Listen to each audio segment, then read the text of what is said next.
Hi, and welcome to the Same 24 Hours podcast. I'm Meredith Atwood, author of the book, The Year of No Nonsense. I'm a former attorney turned writer, speaker, and Ironman triathlete. Although right now, all I really like to do is lift weights. We all have the same 24 hours, but it's what we do in those hours that leads to our greatest health, happiness, and success. It's my goal to crack the code on a life of less nonsense so we can all make the most of our 24 hours.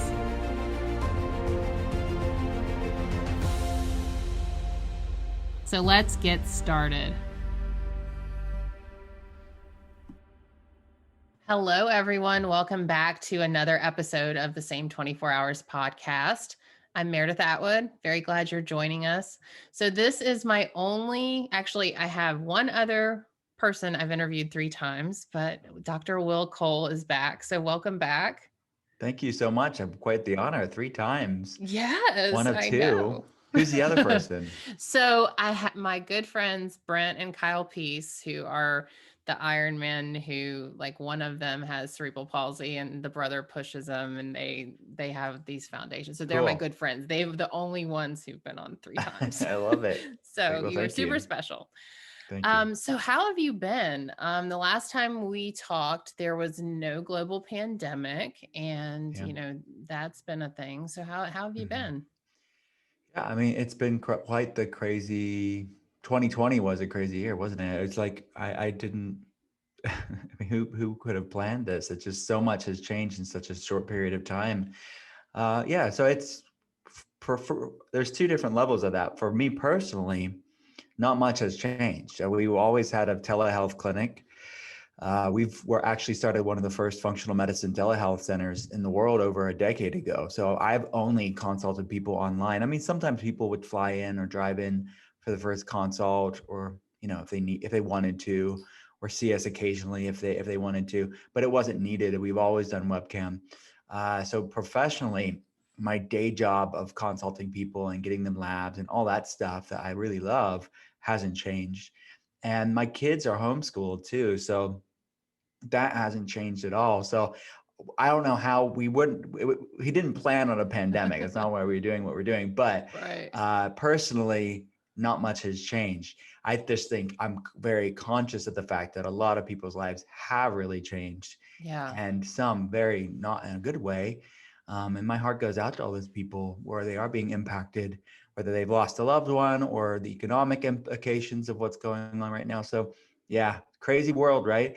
But I'm hopeful. I'm hopeful that things will start turning around. Well, I have a whole new respect for you because I did remember when you mentioned that you homeschooled your kids, and I did not understand that in any shape or form until this year.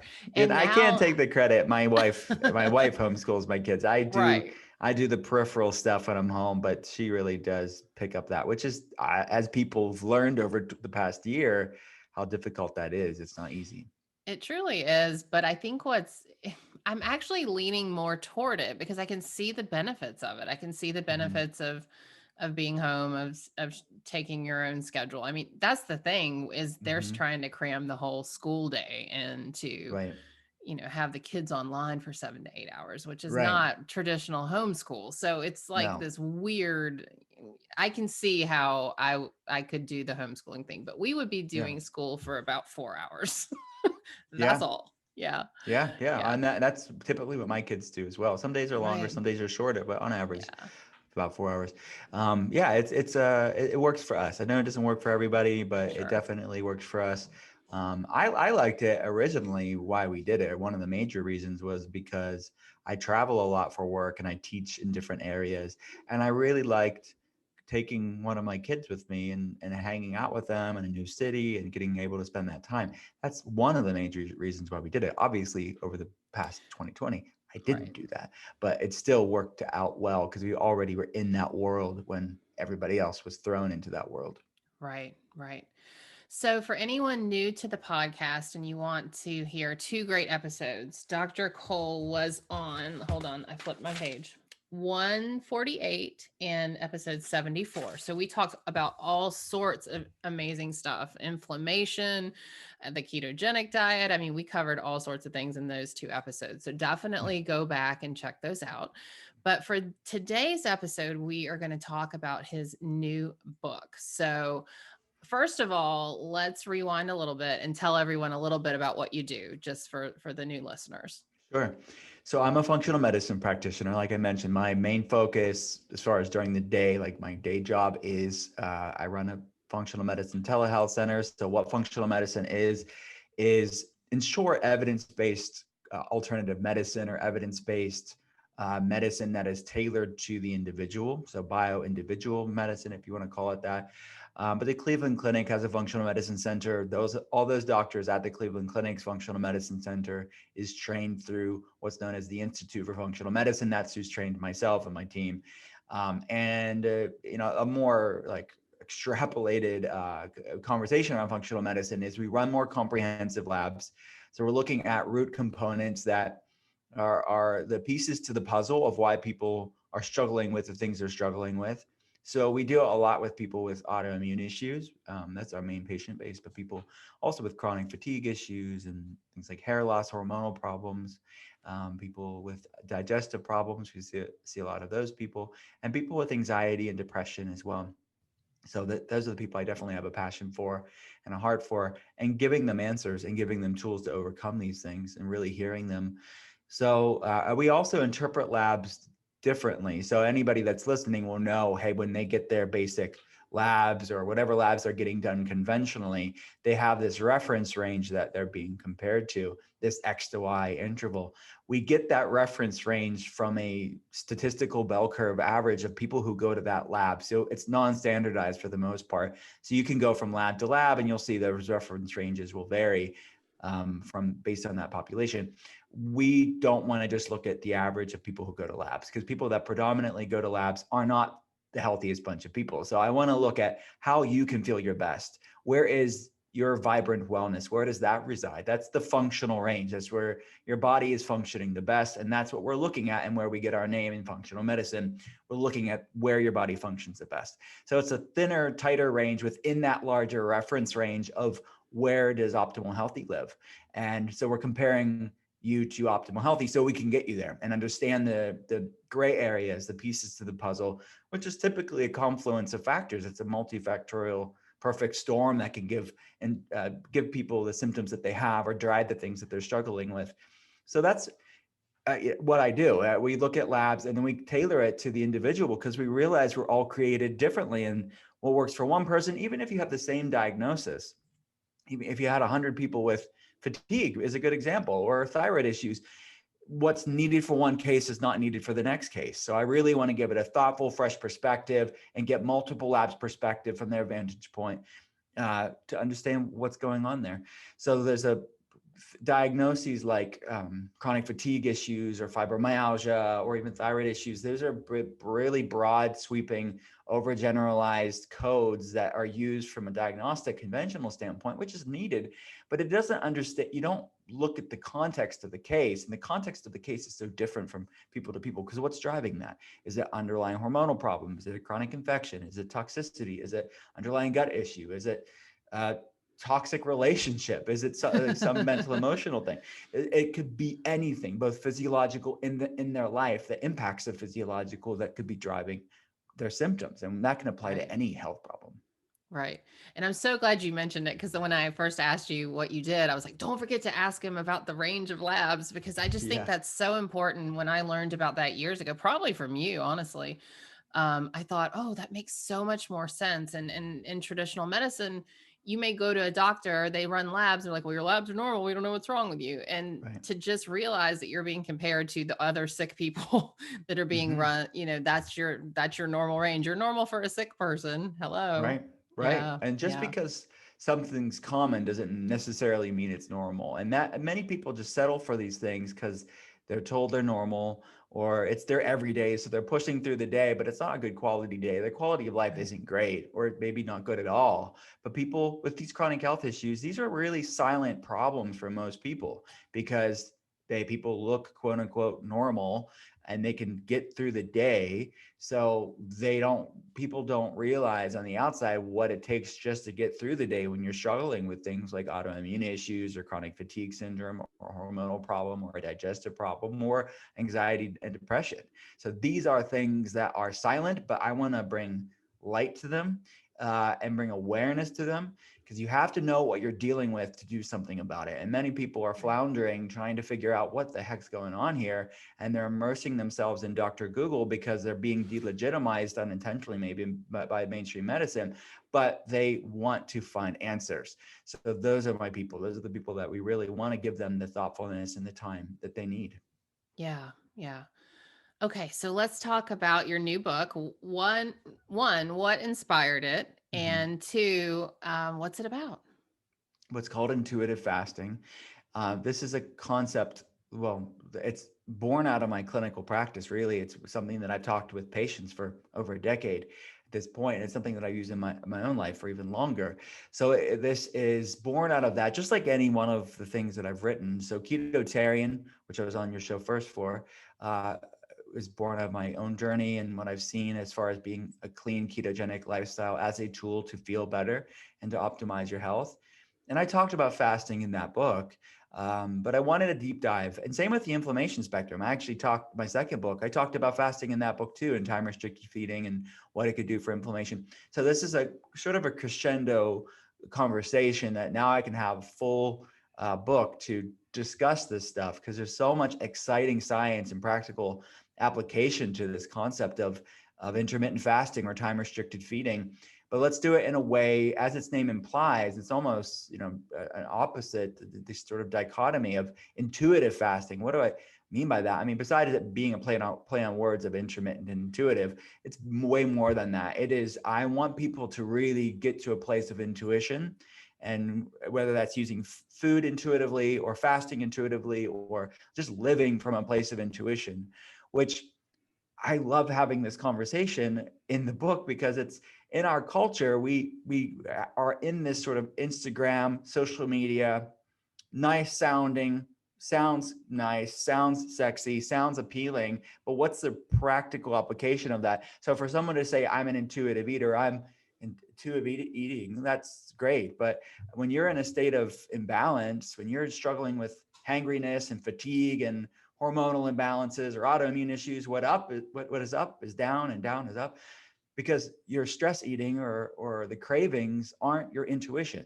It is actually things disguising itself as intuition. So I really want people to get to a place of intuitive eating, but they have to put the time and the work and the consistency in to actually calm the noise, calm the Mm, imbalance, calm the inflammation, which is in proverbial imbalance. It's an imbalance in immune system, calm that stuff, settle the noise, so you actually can hear that still small voice of your intuition, and actually have the discernment to know, this is what my body loves, this is what my body hates.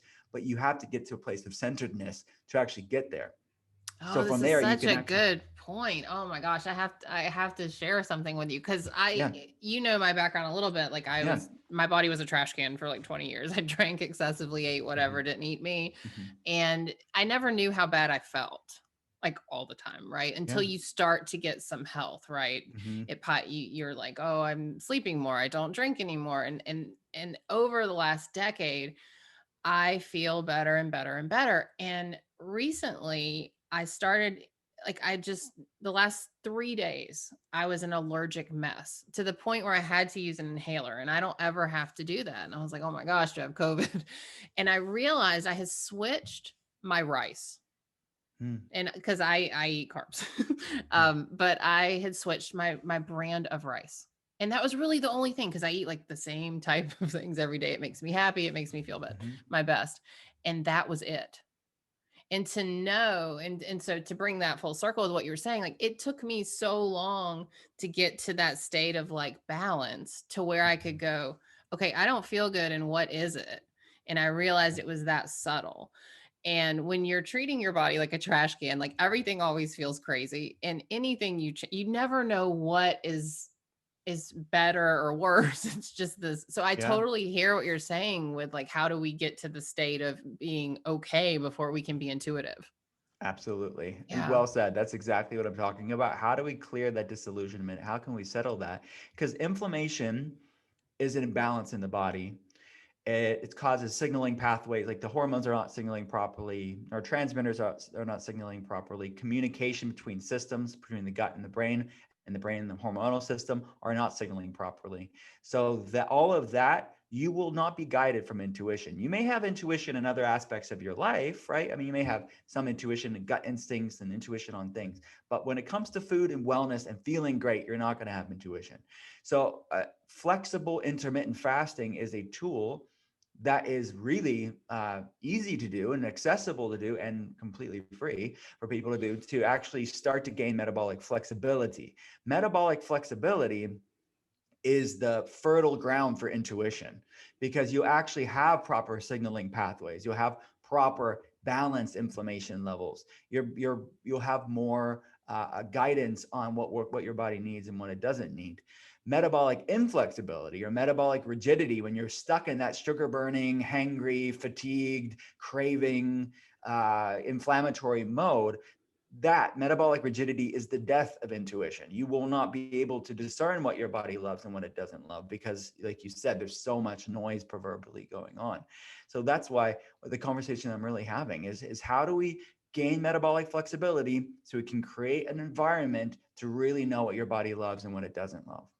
Okay. Okay. So for everyone who's been hiding this year and eating pizza and drinking beer, and you Yeah. want to get, new year, new you, whatever, but you're ready to start to feel better. What is the very first step? Maybe it's in your book or maybe it's outside, but what is the first Mhm. step for someone who is just wrecked themselves Yeah. like I had done in 2010?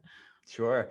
So I think it really starts, and this is the deep conversation that I'm having with the readers in the book that hopefully we're having together, is that you cannot heal a body you hate. You cannot shame your way into wellness. You cannot obsess your way into health. And I really that is a little bit, people maybe think, why are we talking about this when we're talking about fasting? But the reality is that is the genesis of sustainable health. Right. So that's actually the genesis of intuition too, is calibrating and repositioning your why. Like, why are you even doing this thing? Why are you even changing the foods that you eat? Why are you even wanting to do something like fasting? It's really getting to the heart of your relationship with yourself, the heart of your relationship with your body and with food. So that is, to me, the core thing. And one of the first things that I'm talking in the book is really getting to that and knowing why you're doing this, because that will be the seed of a lot of sustainability, because it won't be about all the things I can't have, or, oh my gosh, like this is so punitive or dogmatic. It's not about that. It's about loving, feeling great more than you miss that food that was a saboteur to you feeling great. So I want people to have that paradigm shift, to have a grace and a lightness into health. And this is a conversation, this, but for people that haven't read the things that I talk about and I talk about with patients, that's infused to all the things that I talk about, because it's such a fundamental aspect of my work in functional medicine and getting people to really not do a program or a diet, but it's just integrating feeling great into your life, integrating tools that make you feel great into your life.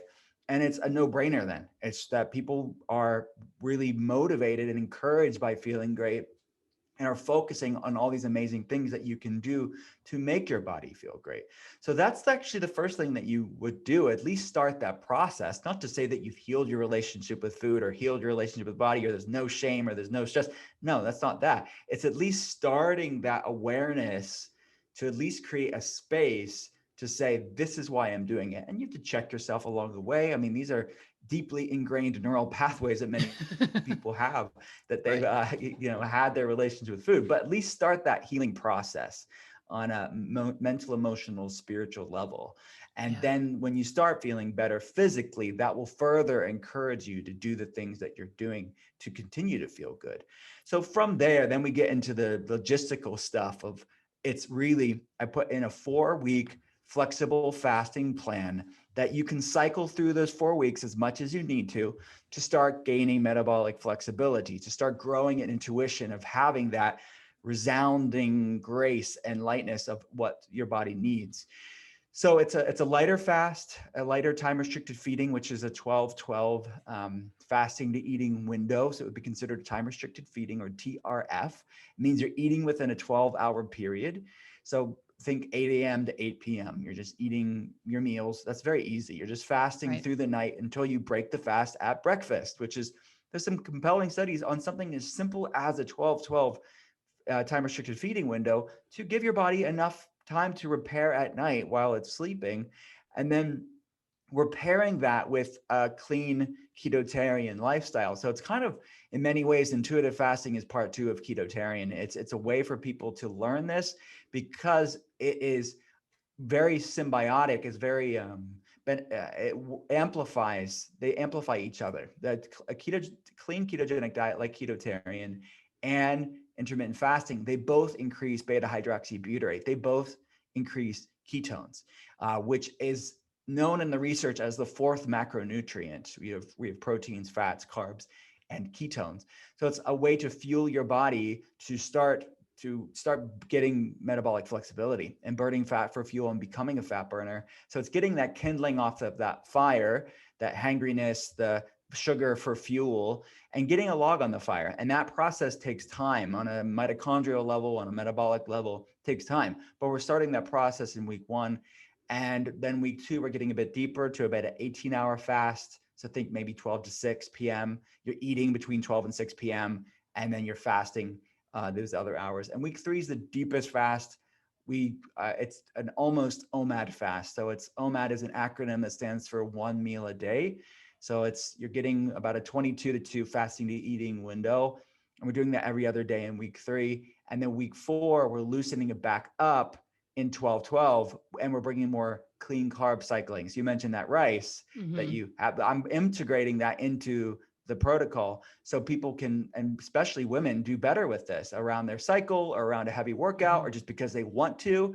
And I want them to have that agency over their health, to be intuitive, to say, I need more carbs today. And there's no shame in that at all. Right. So you're cycling and doing a cyclical ketotarian lifestyle, but also a vacillating fasting and eating window. So it's not the same thing every day. There is that ebb and flow that is sort of this proverbial yoga class for your metabolism, where you're stretching and contracting your muscles just like you would literally in a Right. yoga class. That's what I want people to do for their metabolism. And at the end of the yoga class, you have that savasana, you're kind of relaxing and laying down. That's what week 4 is about. But I want people to cycle through those 4 weeks as much as they need to, because you're going to be able to really achieve metabolic flexibility amply, moving in the right direction in 4 weeks. But depending on where you're starting at, it's going to take more than 4 weeks. So I want you to cycle through as many times as you need to.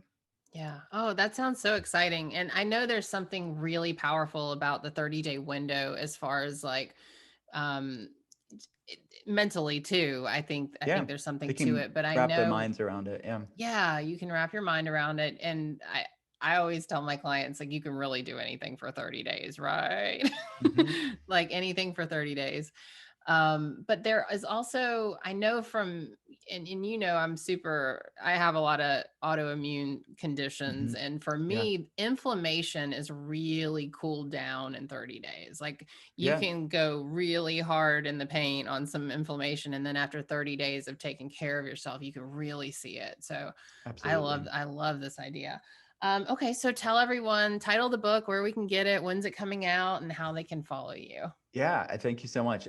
It's comes out February 23rd. It's on pre-order now.